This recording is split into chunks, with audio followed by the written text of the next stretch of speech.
This is a 16-inch RCA Victor television set. It's the same kind that my father bought in the late 40s. Now, the first Italian films that I remember seeing were on this little screen. My family around me in pretty much a room like this. Now, I'm American, so when I decided to try and make films, I naturally thought that my place was going to be in Hollywood. I mean, if you're a filmmaker in America, that's where they make the movies.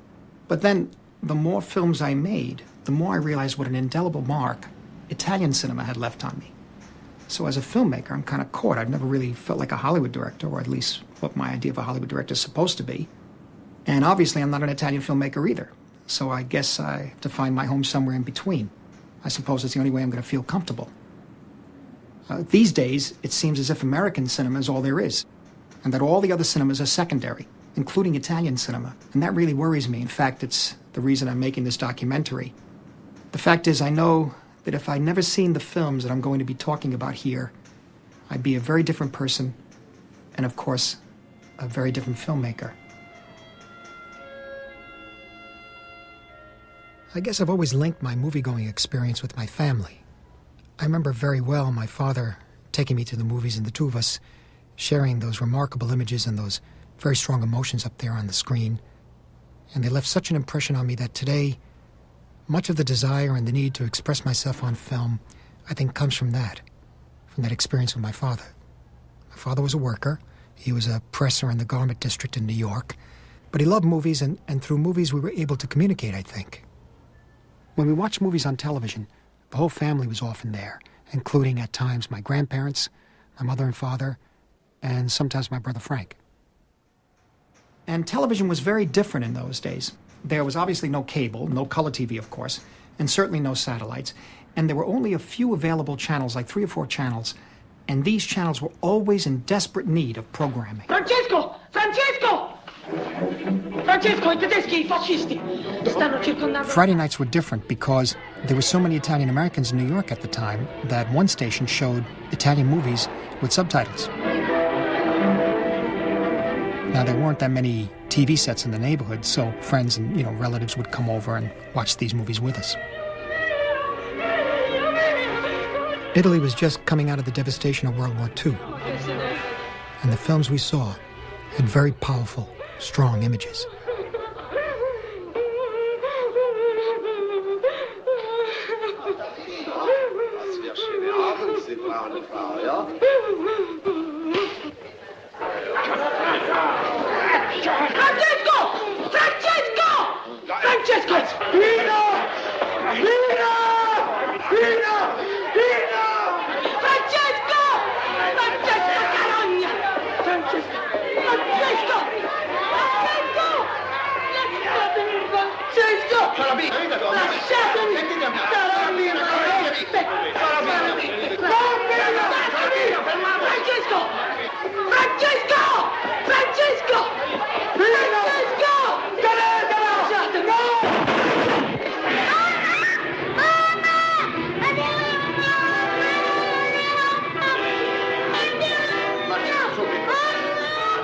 And some of these images were so moving, so intensely moving, that I noticed that my grandparents started to cry. I mean, they left Sicily in 1909, 1910. They made their way all the way to America, and here they were, seeing on television, in effect, what they had left behind, and what had happened to it, what had become of it. When I looked at their faces, I could see that this was who my grandparents really were, and that this was the country they called home.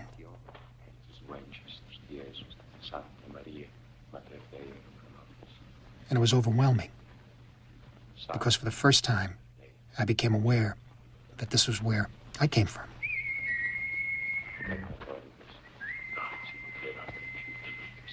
I saw them suffering with the people in the film. They felt protected here in America, and I could see that they were feeling relief and guilt at the same time. That could have been them up there on the screen.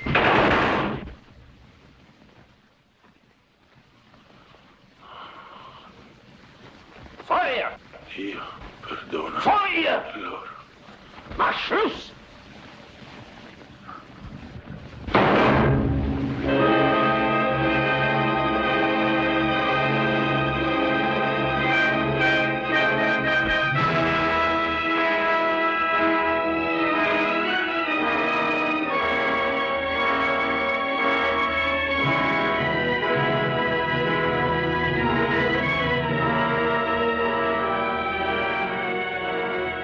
My world consisted of our apartment, the church, school a block away, candy store around the corner. All of a sudden, it became much bigger.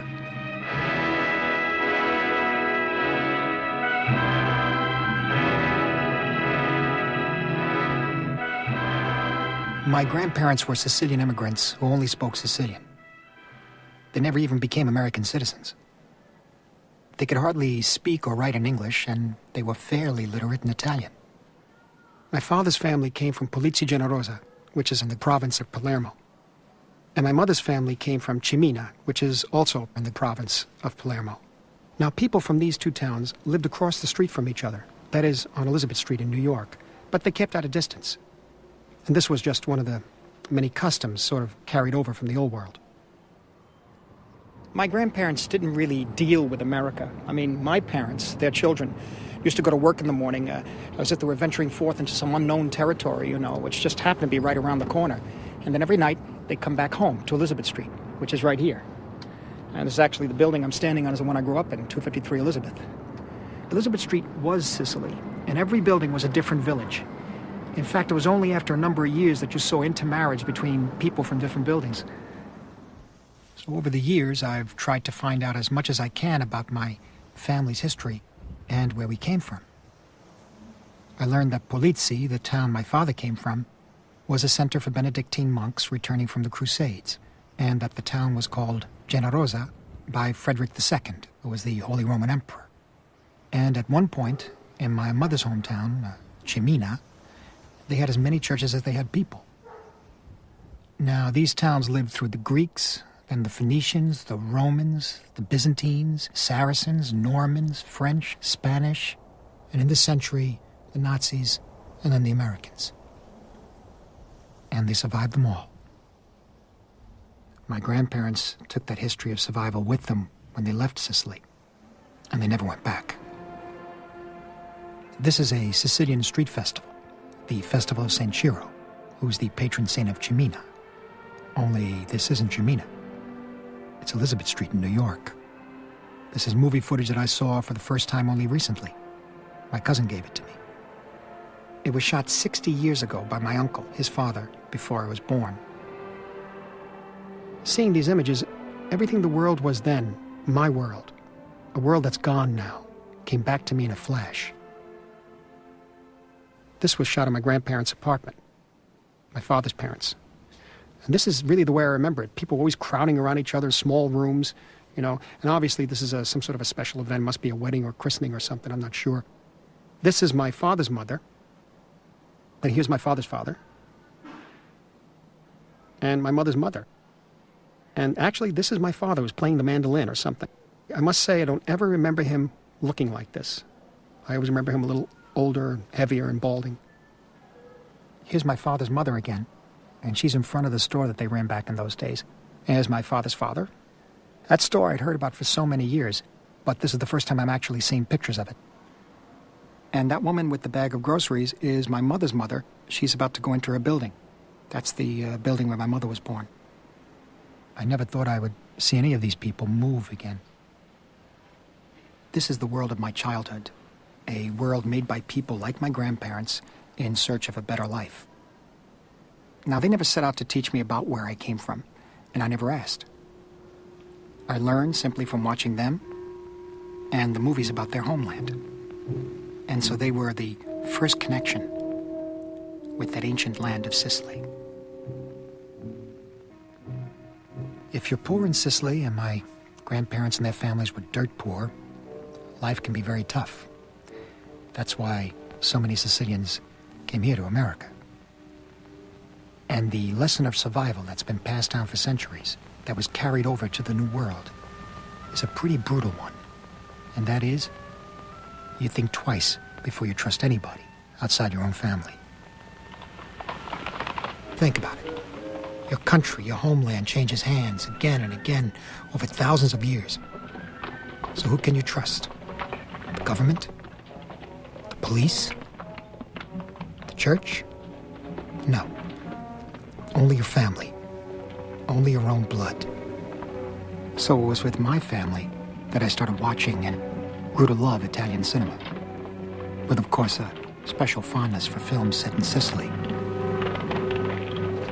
So as I was growing up, I saw Italian movies any way I could, and usually the prints were pretty bad, usually scratched and splicey and that sort of thing, where I saw them on television, where they were dubbed into English, broken up by commercials, and cut for time, of course. But the films had such a powerful effect on me that it really didn't matter. Because over the years, I've seen most of these movies many times, and their impact on me has never weakened.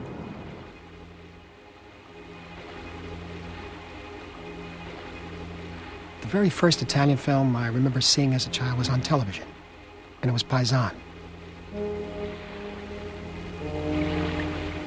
This was in 1948, which would mean I was about 6 years old at the time. Paisan is made up of 6 episodes that follow the Allied Army, the Americans and the British, as they push their way up the boot of Italy, from south to north, driving the Germans out. And the episodes that had the biggest impact on us as we watched the picture were the ones that were about sacrifice.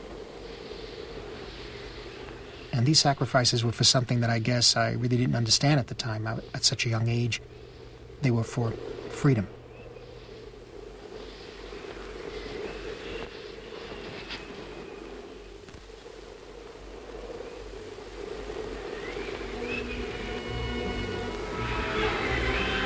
In the Naples episode of Paisan, I saw something that really shocked me.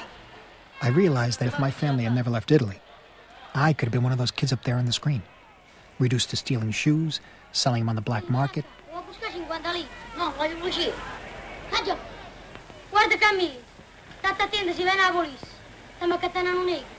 Even sort of casually buying and selling the right to rob American soldiers.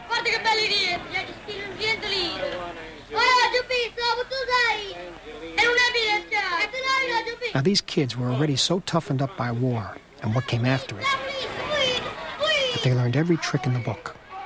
Like this one, right here. They create a panic to get their soldier, their victim, away from the competition.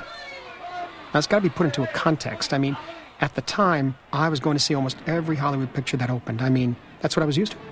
And I loved Westerns. The costumes, the scenery.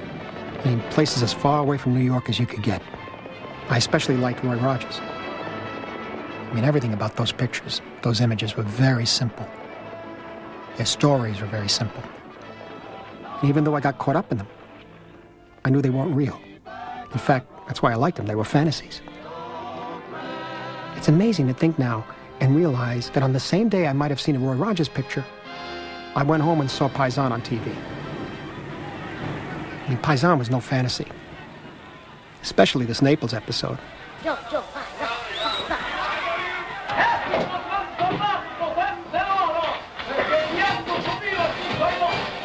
Like this scene, where the kid takes the drunken soldier, his name is Joe, into a puppet show to get him out of sight, to hide him from the other kids. And Joe's having a good time, but once he realizes that the crowd is cheering on the story of a white knight beating a Moorish knight, a black knight, it triggers something in him. It's just a little too close to the prejudice he has to live with every day back home. Was this the first movie I ever saw that dealt with racial tension? I'm not sure. But it was definitely one of the first I'd ever seen where the places looked real. They didn't look like sets. And of course, I had no idea that these films were part of an explosion called neorealism, which was shaking up filmgoers all over the world. I don't want to go home. My home is an old shack with 10 cans for doors. I don't need that key. I don't want to play no more, Paisan. I don't want to go home. I don't want to go home. I don't want to go home. Joe! Joe! The climax of the Naples episode was the most disturbing thing about it. A few days later, after Joe's sobered up, Hey, you! he spots the kid in the street and he wants his shoes back. You! Would you stole my shoes? Where do you live? Take me to your home. Don't make casa. Come on, you take me. Get it. They drive all the way to the outskirts of Naples. Come on, get out and get my shoes. Come on, get my shoes. The kid gives Joe any old pair of boots. His own boots, of course, are long gone. These are not my shoes. Come on, take me to your mother and father. How many shoes do you have? The boy takes him to the place he now calls home, the cave of Mergellina, where the victims of Allied bombing raids wound up after their homes were destroyed.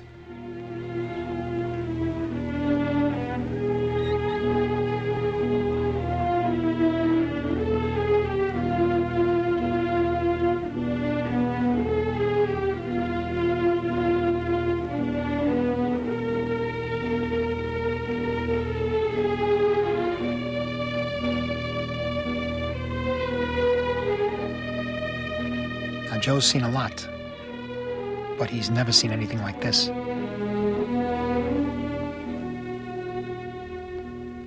And neither had I.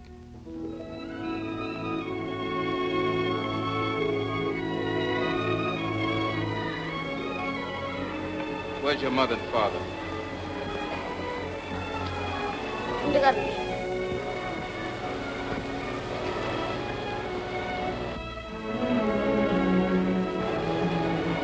Dove Mama and Papa? Mamma e papà non ci stanno più, sono morti. E bombo, boom, boom. Capisci? E bombo, boom, boom.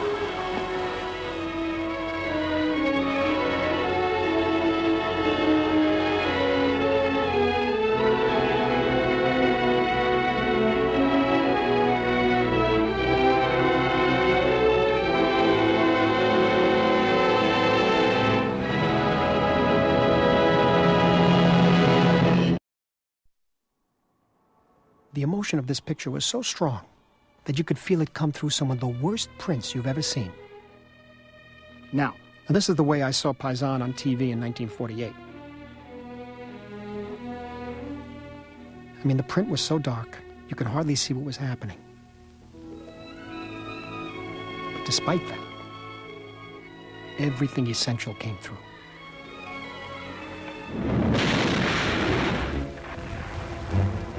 And in this version, the American release version, the only version I've ever seen, they used a map to introduce each episode.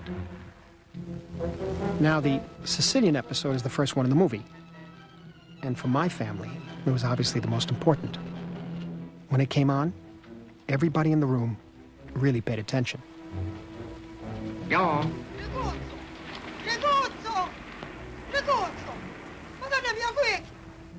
I remember that the voice of this woman who's yelling in the background had a strong emotional effect on the older people in the room. I mean, it was their dialect. It was the language they spoke. Yes, America. The soldiers arrive ready for a fight, but the Germans have just left. Instead, they find the locals. Now, when the American soldiers started speaking Italian, his dialect sounded like my uncle's, because he was Sicilian American. But actually, my uncle spoke better than he did. Parla italiano. Che zitti italiano come hanno auci? Sì, mio padre è siciliano, è nato a Gela. Gela? Io magari sono di Gela. Luca! Come si chiama? Sono i Mascali. Non è di Gela? Sì, mio padre è veramente di Gela. Poi venne in America. Non c'hanno stato Mascali a Gela. Io non è di Gela. Beh, non ho capito contro un sacco di storie, buono che ci credete. Fineo la libertà. E dove hanno messo le mine? The only one who can lead the Americans past the German mines is a girl named Carmela. because she goes out to the rocks every day looking for her father and her brother, who are missing at sea. 2 volte che tento di lasciare la chiesa per cercare a Rigi.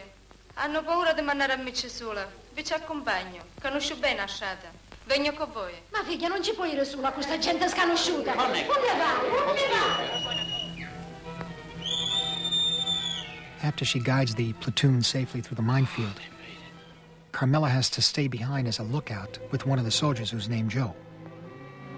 What, are you scared? There were a lot of Joes in Paisan. He doesn't speak any Italian. You a fascist?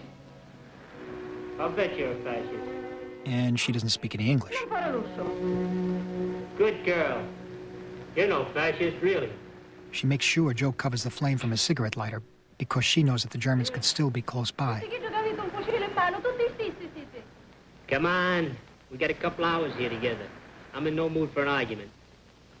Come on, Carmela, smile. Look. Paisan. Spaghetti. Bambini. Mangiare. Mussolini. Now, how about you? Your English any better than my Italian? Let's try you out. Look, me, Joe. Understand? Joe. Joe. Good, good. Move to the head of the class. Okay, now try this. Me, Joe, boy. You, Carmela, girl. Girl. Fine, fine. You're doing fine. We friends, understand? Friends. Friend. Good girl, good girl. Eventually, they relax. You know, we've got a garden. My mother grows tomatoes. My sister and I tied a rope on our 2 pear trees to swing on. Here, look. And they become so relaxed See? No, she's really much better looking than this. that Joe lets his guard down. She's a little like me. Sorella.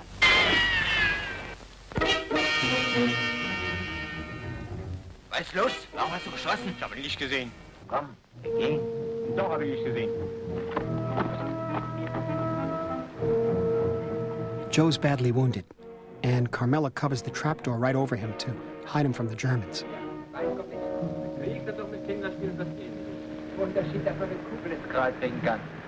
Hier könnte ich romantisch werden. Hab doch recht gehabt. Das richtige Pirat. Nee, guck mal an, da ist doch jemand. Mensch, was machst du denn hier? Vergiss ja was al paese. Avevo paura. Was ist los? She tries to distract them. She pretends that she's afraid and she's glad the Germans have come to protect her. Avere qui appuntamento con fidanzato, eh? State fermo. Tuo fidanzato deve essere molto stupido perché non venuto. Ho ragione io, eh? But when Carmela is finally able to slip away and check on him, her new friend Joe is dead.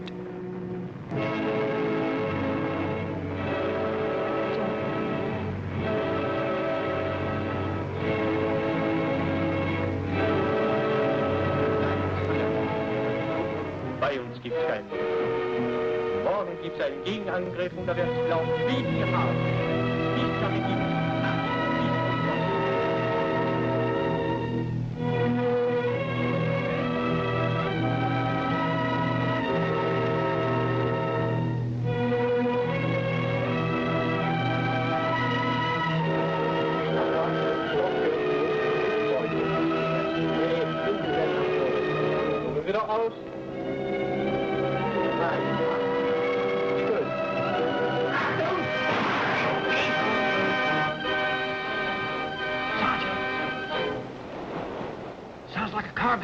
Maybe Joe is in trouble.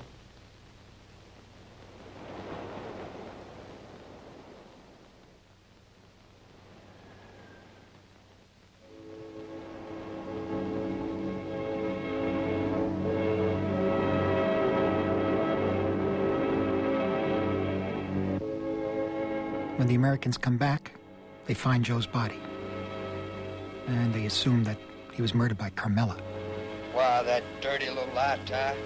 They don't know that she's dead too, shot by the Germans and dumped off the side of a cliff. They'll never understand that she sacrificed her life to save theirs. But we do.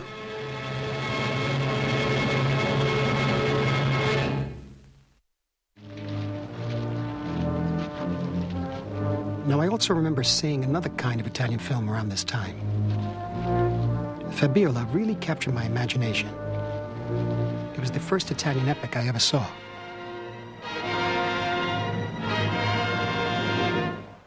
And apparently it had a very convoluted story. Take me away. Take me away! And I think it was made even more confusing by re-editing and dubbing for the American version. Like most epics at the time, Fabiola was about the collision between the Roman Empire and Christianity. But what really struck me was the look of the film. It was very, very different from the American color epics that my father was taking me to see at the time. Fabiola had wonderfully detailed sets, rich pageantry, and magical textures that I just didn't see in American pictures. It's not too difficult to understand why. Italian culture is several thousand years old, whereas in America, we only go back a couple of hundred years. Our mythology is the gunfight at the OK Corral, and theirs, gladiators fighting in the Colosseum. For American craftsmen, this kind of imagery could be a struggle. But for Italy, it comes as naturally as breathing. I also remember seeing another film on television right around the same time. This one was set in the Middle Ages, and it was called The Iron Crown. Now, I was too young to start noticing the names of directors, but many years later I found out that both films were made by the same director, Alessandro Blasetti. Now, the plot of The Iron Crown was even more complicated than Fabiola's.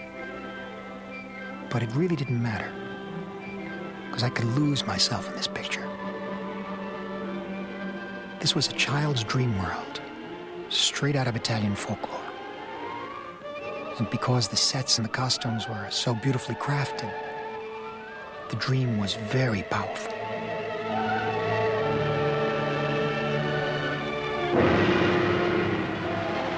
Paisan was the world as it really was. But the Iron Crown was a world I could escape to. It was alive in a way that the epics I was used to seeing were not. As a child, these two very different kinds of movies felt equally real to me. But the Iron Crown had something else that was quite startling. The potency and terror of a fairy tale by the brothers Grimm. Sapete come si fa per farli cantare meglio? Come? Con uno spillo, stai a vedere. Gli buchiamo gli occhi. E cantano? Non voglio, non voglio. Sta buono, sentirai quando sono grandi come cantano. Ma che cuore hai se tutti gli occhi ad uccellini? Cattivo, cattivo brutto. Io non voglio più essere il tuo bambino. Cattivo, va via, brutto. No! Cosa vuoi? Sei tu la madre del bambino o è lei?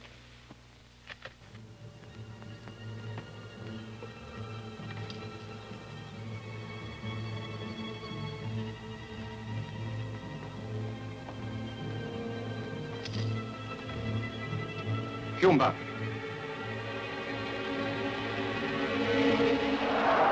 But it was the ancient world that really captured my imagination back in those days, and especially ancient Rome. This eventually developed into a fascination with the history of the church and early Christianity.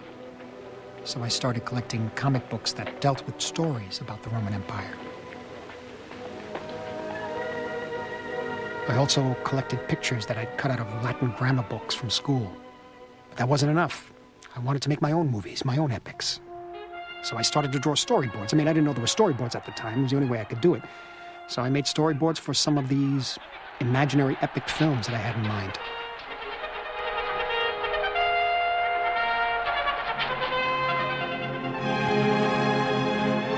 Years later, I saw some of the early Italian silent films. Now, these were a revelation. This is a scene from Cabiria. It's an epic about Carthage written by the Italian poet Gabriele D'Annunzio.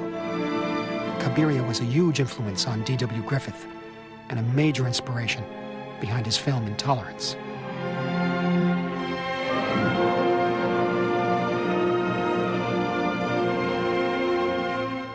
I was amazed by this movie, by how expressive it was. This was the same kind of shock I felt when I first saw Paisan in Open City, only different.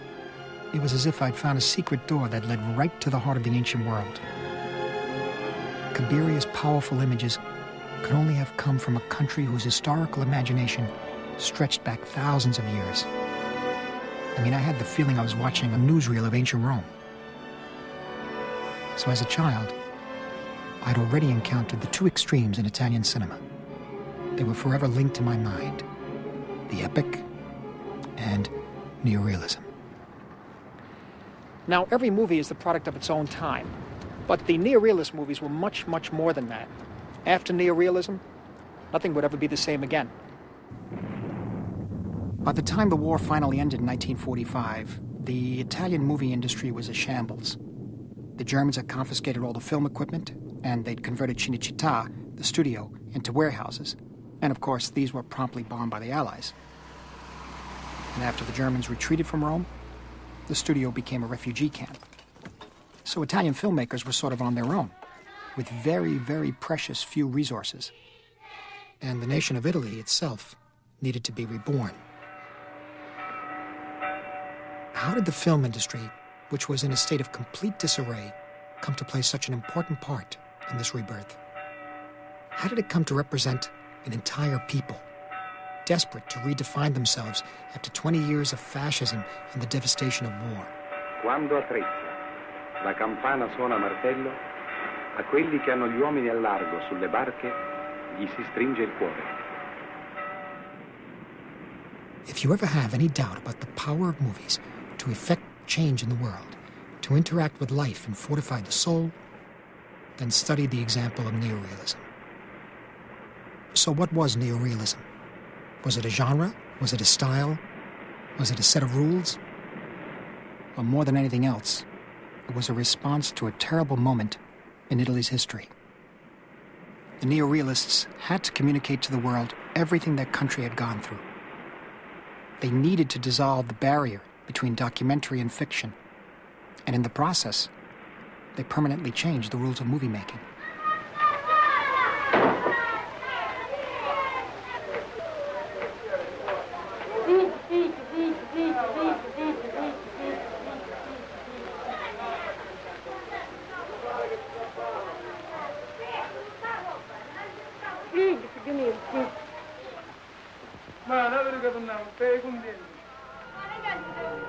Altogether, these movies amounted to a prayer that the rest of the world look closely at the Italian people and see their essential humanity.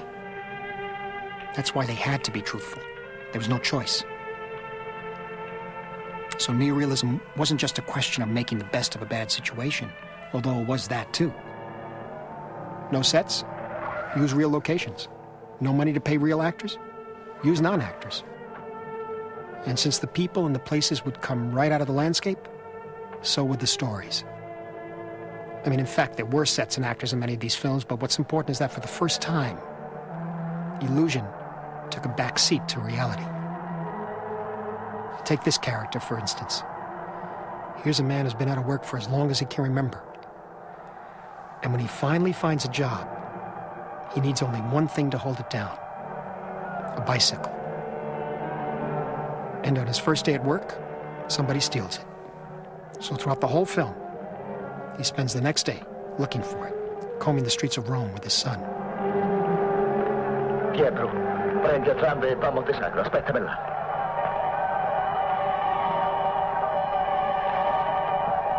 Ma che sta fa? Muoviti! Desperate times require desperate measures.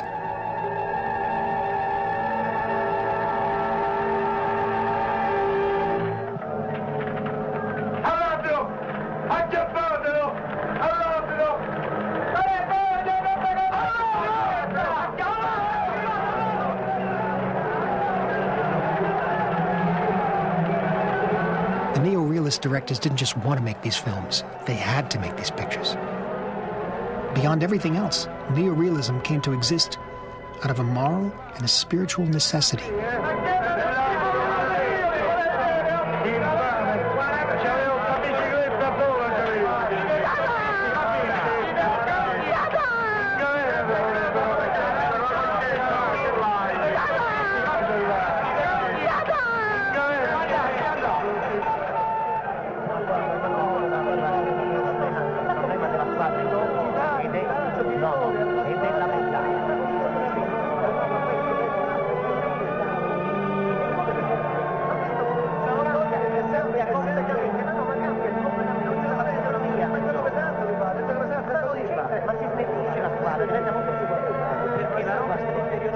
The impulse of neorealism to do justice to life as it is, to things as they are, is still with us, even today.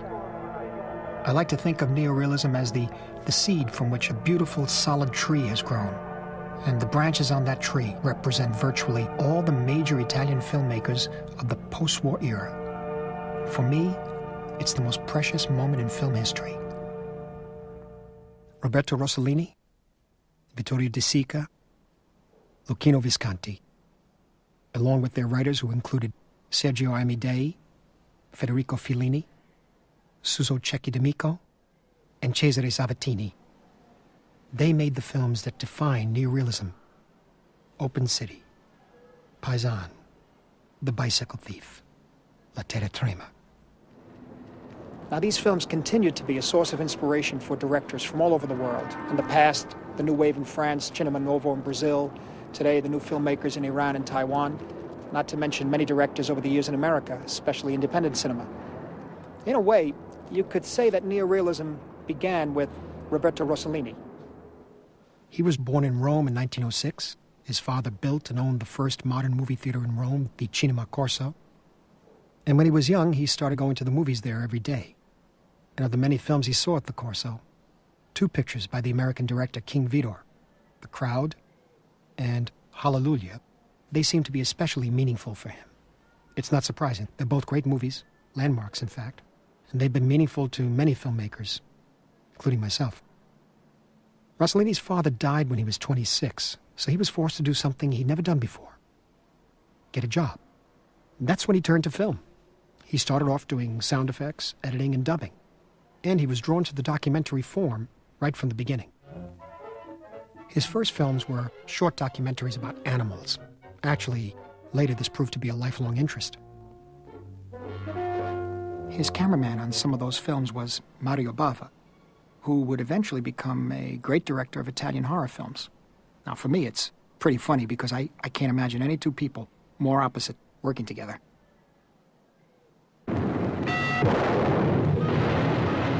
Rossellini got the opportunity to make his first feature in 1940, La Nave Bianca. He made only 3 more films during the fascist period: Un pilota ritorna, L'uomo dalla croce, and Desiderio, which was actually finished by his friend Marcello Pagliero and released after the war. These movies were products of the Italian studio system, all powerful melodramas, but also at the core, very conventional. But during the occupation, Rossellini was already starting to envision a whole new kind of movie.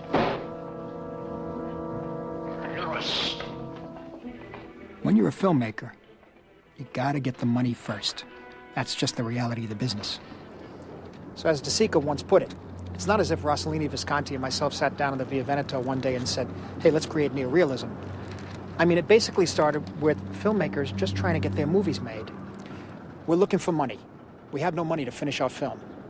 This is what De Sica remembered Rossellini telling him when they ran into each other on the street one day in 1945. What film? De Sica said. Rossellini answered him, it's the story of that priest, Don Morosini, the one who was executed by the fascists. The picture Rossellini was talking about, when it was finally finished, was called Roma, Città Aperta. Here in America, it was called Open City. Guarda, prete, guarda, sei soddisfatto? Questa è la tua carità cristiana. Questo è il tuo amore per il tuo fratello. Né di salvare i tuoi complici. Farai la fine dei traditori. Noi vi distruggeremo tutti, fino all'ultimo. Non hai parlato. If it can be said that neorealism began with one film, it would have to be Open City. Fellini called Rossellini a great father, like Adam, who created us all. With Open City and Paisan, he had as great an influence on the cinema as Griffith or Eisenstein. Everybody seems to agree about that. But apart from those early milestones, his work isn't widely known. And a lot of the people who do know the later films don't appreciate them. Take Voyage to Italy, made in 1953, which is one of my favorites. Now, I first saw it when I was a film student, and I was kind of prepared for it. So my first reaction was immediate and emotional. But over the years, I found that other people didn't always share my feelings about the picture. Like many of Rossellini's films, it's not instantly accessible. But if you give yourself to the film and you spend time with it, you find it can be a rich, moving experience. I think the reality is that Rossellini was one of the few filmmakers who actually became more adventurous as he got older, and that's rare. His work from the 50s, 60s, and 70s is as impassioned as his neorealist films. It's just different. At the age of 60, he made one of his greatest films, The Rise to Power of Louis XIV, and it marked the beginning of a whole new exciting direction. Like Orson Welles with Citizen Kane, Rossellini came to resent Open City, which isn't very surprising when you have to think about it. You're in the middle of your career, and every time you make a new film, it's compared and measured against something you did way back at the beginning, and your new work comes up short. This can be very, very frustrating, even infuriating. But of course, that doesn't change the fact that Open City is a one-of-a-kind film, where history and cinema met to create something uniquely powerful.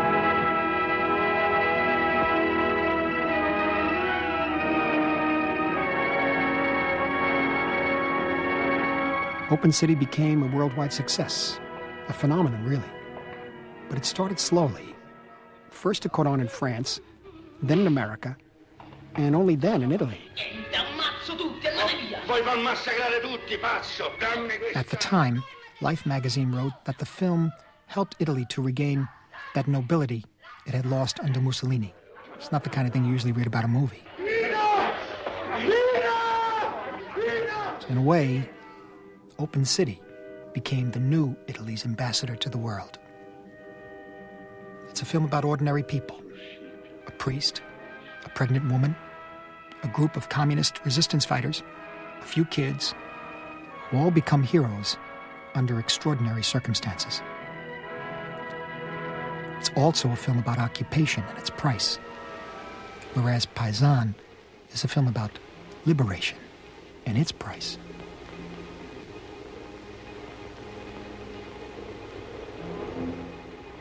Some critics and historians consider Paisan's final episode, set in the Po Valley, to be the purest form of neorealism. Stripped of all dramatic artifice, things simply happen. And we're drawn further and further into the hopeless situation of some truly courageous people. Fellini, who was one of the assistants on Paisan, said that Rossellini didn't want to be tied to a script. He was in search of something that he could only get by leaving himself open to every possibility. Altro partigiano morto. Leva che fare? You want to be careful of that German tower down there. It's a desk. Non mi interessa, io vado lo stesso. All right, I'll go over on the beach and explode that mine. Some partisans and American and English soldiers are completely cut off in the middle of nowhere, surrounded by Germans.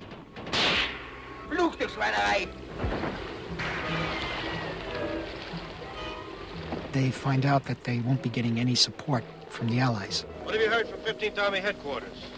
General Alexander's headquarters have confirmed the message to cease all operations and for all partisans to return immediately to their homes. There's another partisan in the poll. These people aren't fighting for the British Empire, they're fighting for their lives. What else did headquarters have to say? I told them we were completely cut off and that from one moment to the other. Well, what the devil do they expect us to do? Have you told them we have no ammunition, no food, and no possible means of defense? I told them our entire situation. Their answer is still cease all activity. What do they expect us to do? We're entirely surrounded by Germans.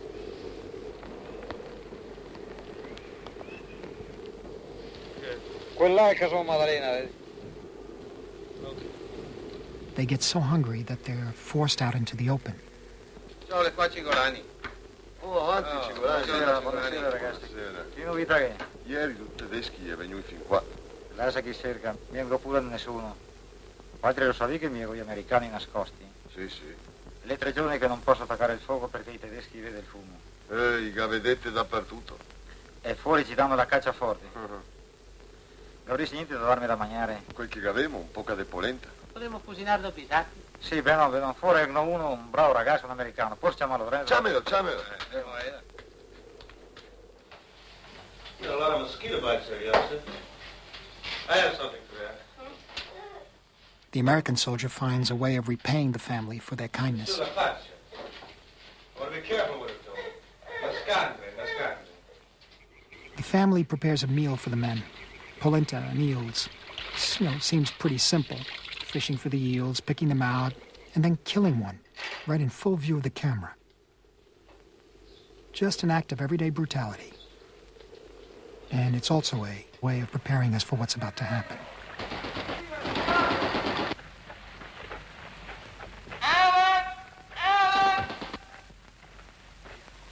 Porca miseria, chi era il caso Maddalena? Casa Malena? They shoot Casa Maddalena? Chi se n'abbia accorto che siamo stati? Damn, the Jerry's figured we were there. Alle baracche! Occhi aperti, mi raccomando! This family has been compromised by their own hospitality, Ellen, come with me. and the Germans slaughter them.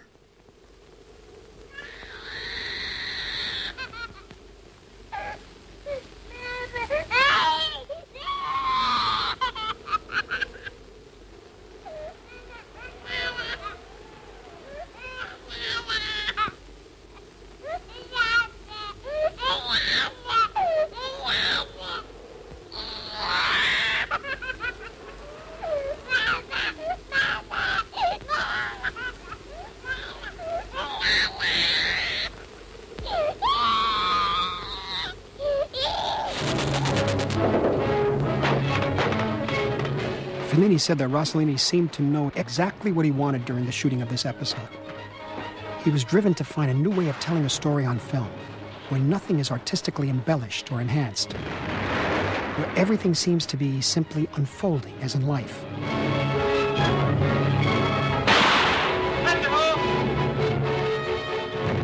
For me, this clarity of vision has an almost religious impact. As the French film critic André Bazin said, Rossellini was simply directing the facts.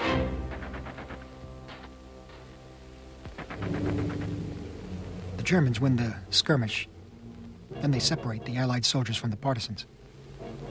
They treat the partisans as ordinary traitors, unworthy of the respect given to real prisoners of war. What are you going to do with these partisans you got tied up like animals out here? No international law protects the partisans. They are not considered soldiers, they are just outlaws. What about the two San Marco men? They're from the regular Italian army. No, we don't recognize Badoglio's government. What are you going to do with them? I'm expecting orders of my headquarters. A casa mia non sapranno mai quello che mi è capitato. Ho visto addosso come tutti.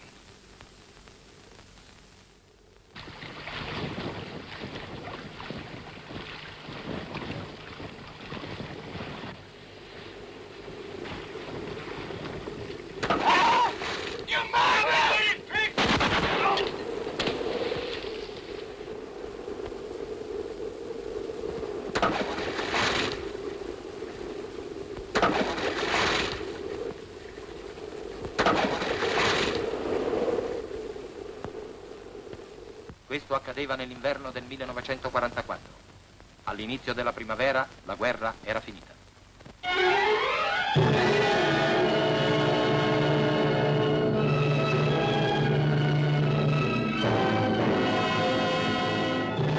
Questo film, girato a Berlino nell'estate del 1947, non vuole essere che un quadro obiettivo e fedele di questa immensa città semidistrutta, in cui 3,5 milioni di persone trascinano un'esistenza spaventosa. In 1947, Rossellini went to Berlin to make a film called Germany Year Zero, the last third of what became his post-war trilogy. It's about a young boy named Edmund who's trying to grow up in a world that's been completely decimated by war.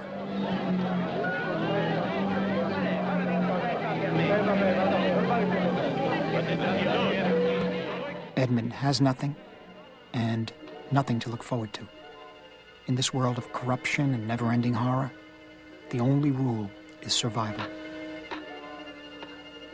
All the conflicting forces around him drive Edmund to do something unthinkable. Kill his own ailing father, who's lost the will to go on. In his mind, it's an act of mercy. But once he's done it, there's nothing left for him but despair. Compared to the earlier films, Germany Year Zero feels a little detached. But I think that Rossellini needed to stay detached because he's presenting us with a truly terrible reality here. Try to imagine what it was like in Germany after the war, after their entire culture had self-destructed. What would it be like to be an innocent, in a guilty world.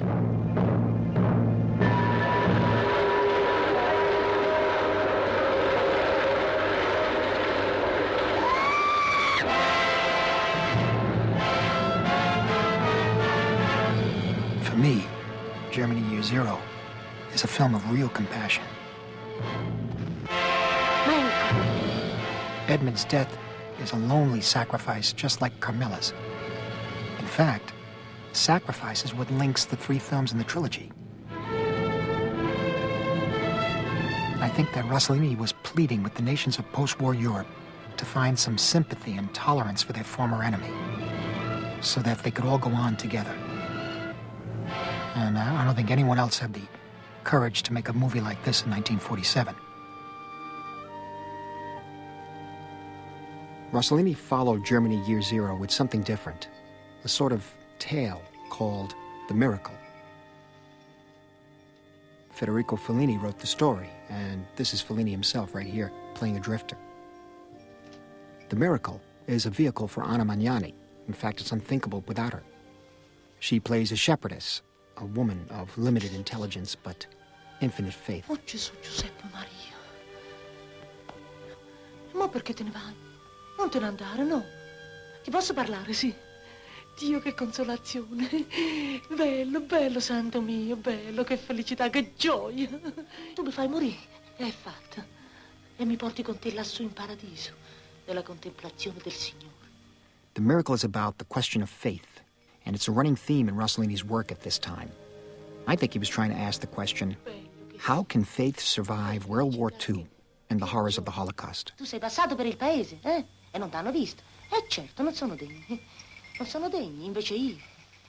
Sai che mi dicono sempre, i matti non possono entrare in paradiso. A me. She's convinced herself that he's Saint Joseph. Vedi se Gesù. But he's no saint.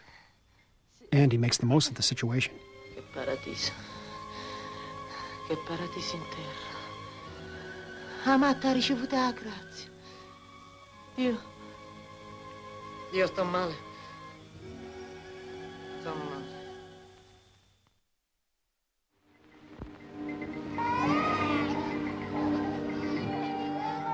She's slow to realize what's actually happened to her.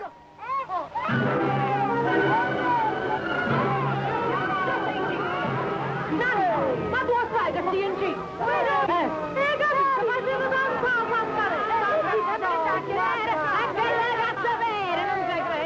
Once she does, she believes that she's going to give birth to the baby Jesus.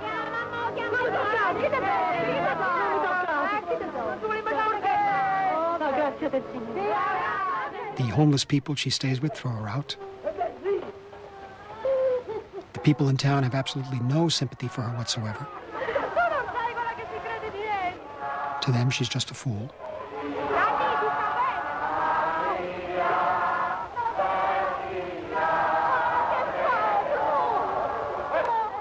Everybody has a good laugh over the miracle that's about to happen.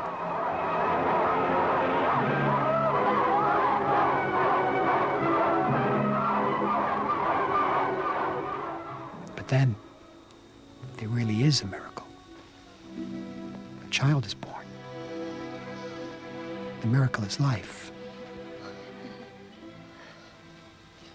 The Miracle seems like such a simple film, but it's very special because, without calling attention to it, Rossellini's communicating something very elemental about the nature of sin. It's a part of who we are, and it can never be eliminated. For him, Christianity is meaningless if it can't accept sin and allow for redemption. He tried to show us that this woman's sin, like her madness, is nothing in comparison to her humanity. It's odd to remember that this film was the cause of one of the greatest scandals in American movie history. When The Miracle opened at the Paris Theater in Manhattan, Cardinal Spellman, who was the Cardinal of New York at the time, and the Legion of Decency, that was the Catholic watchdog organization, called the movie a blasphemous parody, and they mounted a campaign to have it pulled from the theaters.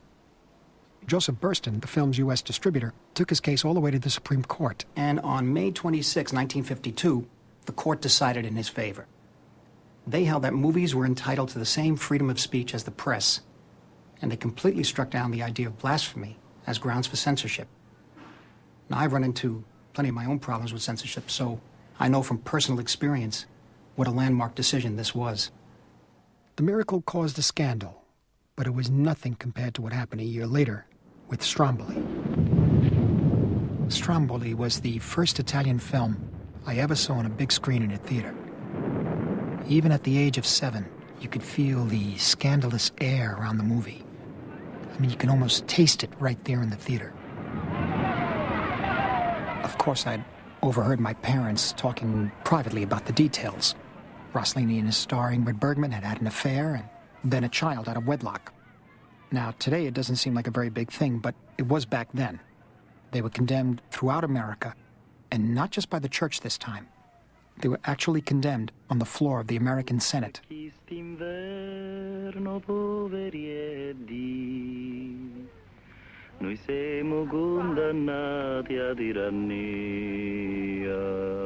I like you very, very. Just like The Miracle, Stromboli was centered around one woman and her story.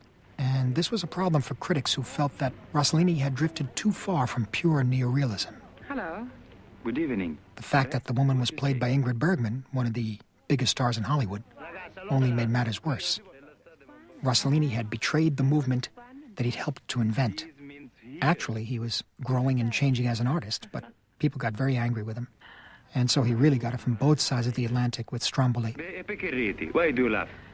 You're so crazy. You don't know anything about me. We've spoken to each other a few times over the barbed wires, and now you want to marry me? Sure. Of course, now, 50 years later, the controversy and the criticism are gone, and we could look at the movie on its own terms. In the film, Ingrid Bergman is a Lithuanian war refugee named Karen. She's stuck in an Italian displaced persons camp, and she can't go back to her own country because she's been romantically involved with a German soldier. Her visa application to Argentina has been denied. Italy won't take her, so she has no place to go. And your occupation? None. One of the Italian POWs, who's a Sicilian fisherman, he gives her a way out. But then, she sees where they'll be living. Stromboli, an isolated island off the coast of Sicily. Was it always active? Yes. Look, the stones are falling in the sea. And she realizes she's just walked right into a whole different kind of prison. This is a ghost island. New terra. See? Rossellini once described Karen like this. Leave me alone. A woman has undergone the trials of war. She comes out of it bruised and hardened, no longer knowing what a human feeling is. I don't care about your barley, or your vines, or your new terror. I want to leave this island and go away, far away. Like all the others who lived here and were born here and went away, far away. Oh, ma che è successo? Che?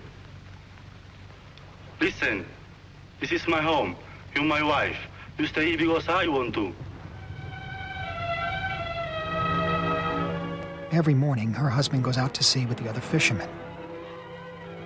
And one day, she wanders down to the shore.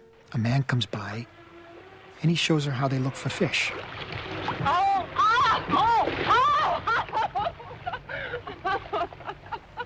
Now, even though things start innocently, this happens in full view of the islanders. And for them, of course, it's unthinkable. It's unpardonable. Now, she has no idea that she's disgraced her husband. As a kid, I didn't understand a lot of what was happening up there on the screen, but I certainly understood this part. Actually, my brother explained it to me. Remember, this is a very small, closed society. They're locked on this island. There's food on the table. I don't want to eat. What's the matter with you? Oh! What have I done? In this world, when you lose your respect as a man, it's a real tragedy.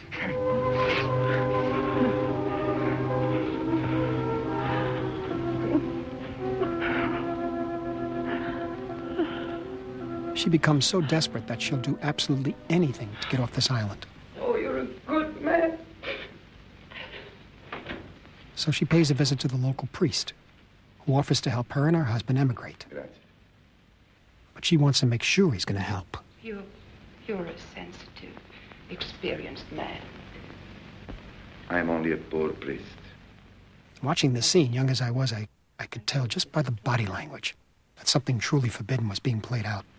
You are the one man who can give me comfort. I'm no more than the parish priest of a little community of fishermen. But your human qualities I can I see. am a priest, and I can only assist you during confession or through prayer. All I can have for you is a deep feeling of pity. May the Lord guide you. Compose yourself. Meditate. Think.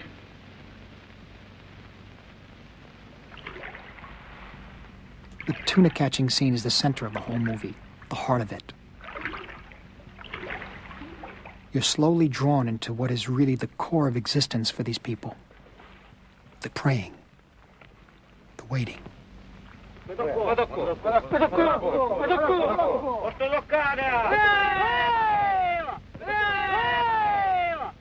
Wait, we have a fish.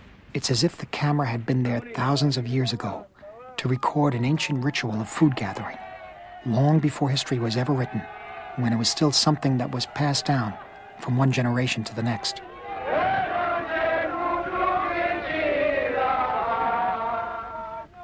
It's about the sanctity of eating as a communal act and gathering food with the people you know.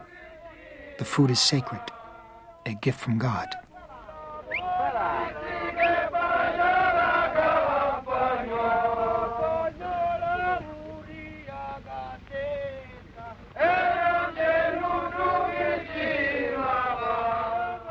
The scene is actually quite long. It builds slowly, like a piece of music.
Gesù e Maria.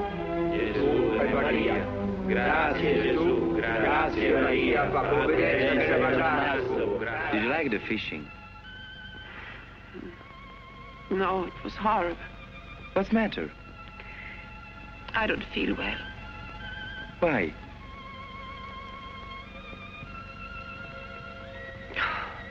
You think? Maybe... Yes, it's 3 months now. I believe I'm pregnant. Karen, mio Dio, I am so happy.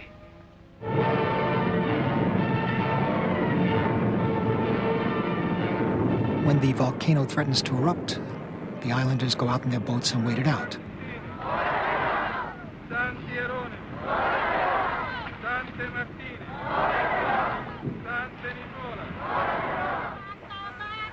For them, this is normal.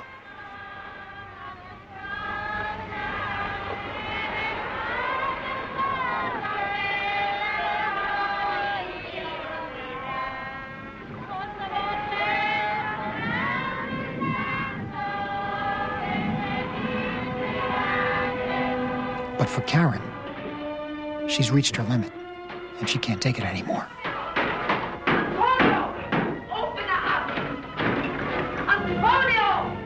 The only way left to get off the island is to actually walk over the volcano to get to a boat on the other side.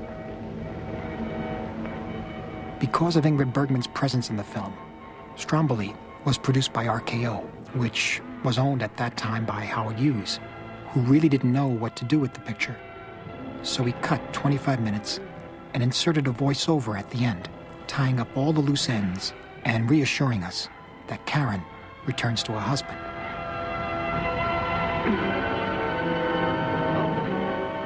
But in Rossellini's version, it's open-ended.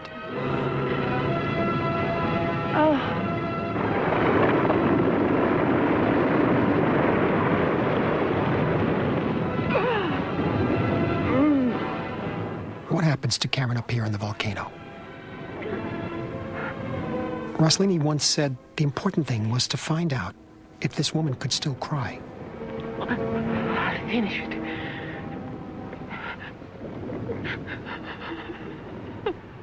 I haven't the courage. But it's more than that.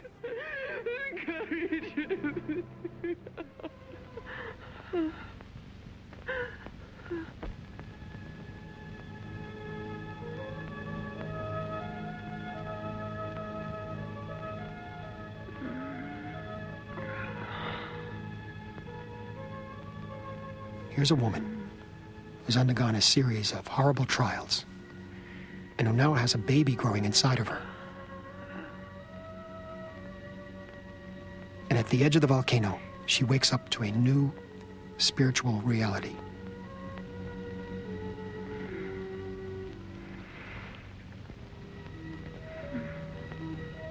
Oh, God.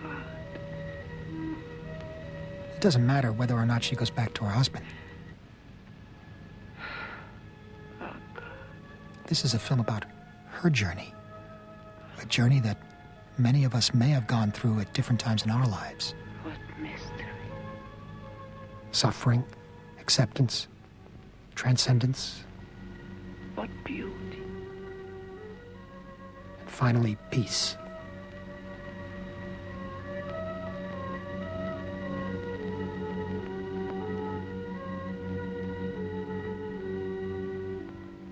Germany Year Zero is about the loss or the absence of faith. Stromboli is about one woman's discovery of faith.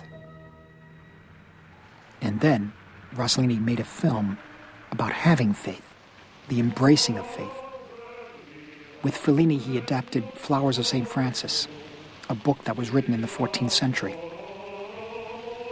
In the aftermath of the world tragedy, St. Francis's example of unconditional love for every living thing had a sense of real urgency.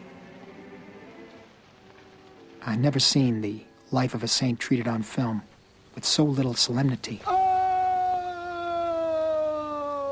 and so much warmth. Ma cosa vuoi, fratello? Quanto sei bello. Che cosa vuoi? Voglio parlare col capo. Parla con me, la stessa cosa. Voglio restare con Francesco. E di questo bue che cosa vuoi farne? Lo voglio dare ai fratelli. Ma... Il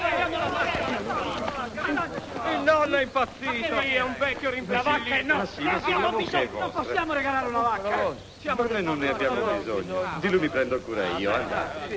Tenete dritta! Ma tu stando in mezzo a noi dovrai lavorare più di prima. Sì, voglio lavorare. I tuoi parenti dovranno essere come morti.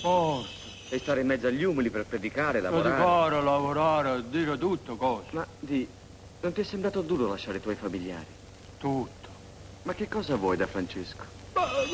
Voglio fare santo come Francesco. Ma sono io, Francesco. Oh, Francesco! Eccoli, giungono! Andiamo. Flowers of St. Francis was shot in early 1950 in the mountains around Rome. Ecco, abbiamo un nuovo fratello. E come si chiama? Giovanni. Giovanni si chiama. And Rossellini used real monks to play all the principal roles. The film consists of a series of episodes in the lives of St. Francis and his fellow brothers. Che ti è successo? Ah, poverino, tutto infreddolito. And these episodes play like little